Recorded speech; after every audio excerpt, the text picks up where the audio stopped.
I just recently relocated to Worcester from Arizona, and this wonderful, wild Worcester world, and I can say that because half of my Chilean family live in Worcester, and we're just so diverse, from Muslim to Christian, and also our colors is a rainbow. And also one of my members of my family, Tito, who immigrated here when he was 7 years old to Worcester, he would always be the one to visit me in Arizona. So I decided in July that I was going to migrate to be close to my family. And one hot, dry, heated Arizona afternoon, I packed my car, the sun beaming on me, assuring that I had dry mouth consistently, and I migrated to the north of Arizona. And in there, past the Navajo Res, there was gray clouds accumulating, and I experienced rain and hail as a bidding farewell from the state. My first stop was Gallup, New Mexico.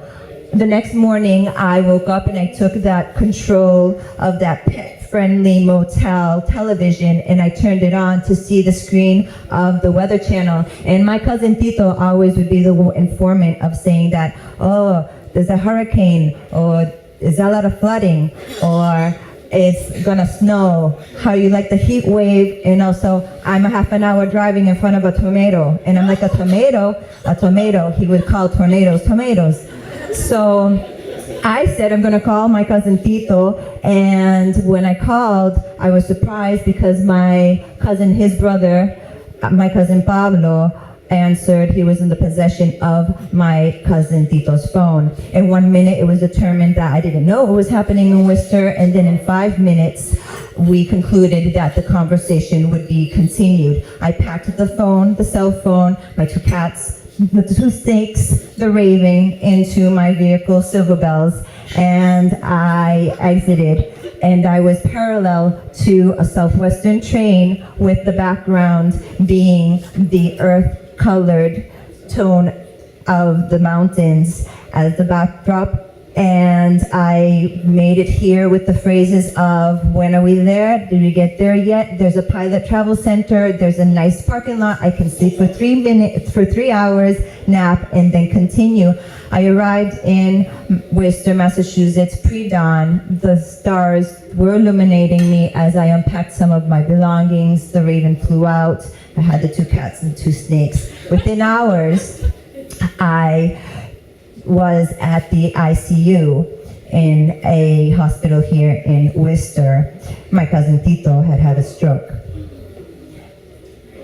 His left side was paralyzed, and he mumbled, his speech was jumbled, and he could not swallow.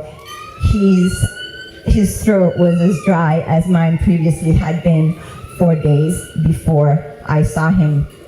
And so my last experience with him was beautiful. We were seeing the remnants of the Hurricane Irene, and the ICU with the Weather Channel there, seeing what was happening in our part of the country in Worcester together. And so I dedicate this story to him and my ancestors, because he was a great, wacky, wild storyteller. And it's a nice welcoming to be back to Worcester and to be able to share that memory and to go to the places where he would have loved to gone, like China and Alaska and Italy and India. So my dedication is to him and following, because it is the spirit that exists, the energy force, and not the vehicle of his body, that is the important to continue. And this great oral tradition of storytelling that the Aymaras from Chile have, and that's what we are. Thank you.